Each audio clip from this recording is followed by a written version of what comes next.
Мен өткенде көрдім, есігіңіздің алдына барғанда. Ит уақытылы тамақ ішеді, ит уақытылы сүйек мүжіп жатыр. Ал екі қыздың тамағын сіз тек қана нан, қара су қылып қойғансыз. Шетін суды сол анау ақ канистр іші көгеріп кеткен келіншегіңіз екеуіңіз неге ішіп көрмедіңіздер? Мен ашып көрдім, мен содан су ішуге бола ма деп. Іштері көгеріп кеткен аға. Сіз ішер медіңіз көгерген суды? Сол жерде, конечно, сіз обедті үйіңізге барып ішіп келесіз. Кешкі тамақты келіншегіңіздің қасында отырып ішесіз аға. Ал екі қыздың жейтін тамағы тек қана нан қайда тұр дегенде жастықтың астын көрсетті. Міне деді. Мен үйді түгел араладым. 5 килолық макароны тұр болды. Бірақ оны қуыратын не май жоқ, не газ жоқ. Сонда олар қайда тамақ пісіреді? Мен газды қосып көрдім, білмеймін, мен газды байқамадым или иссезуден істемей қалмағанмын. Тамақ істей алмаймыз деді.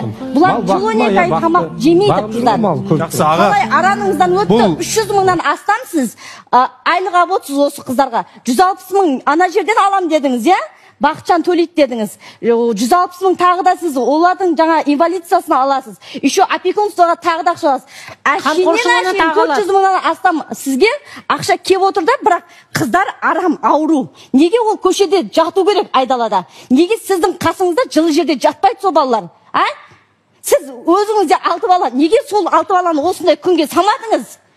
Біз ұйықтай алмай қалдық аға, сіз түсінсеңіз. Аға деген аттан садаға кетіңіз бірақ. Мен ұйықтай алмай қалдым. Сенсеңіз де, сенбесеңіз де. Осындай ғасырда, жаңа Қазақстанда мен өз кластасымда осындай күйде көремін деп ойламадым аға. Сіз қалай әке, қалай шеше болып отыр ана кісі 6 балаға, мен түсінбедім. Жандарыңыз 2 ғана жетім балаға ашмады. Не деген адамдықтан сонша кетіп қалған адамсыздар, мен түсінбедім.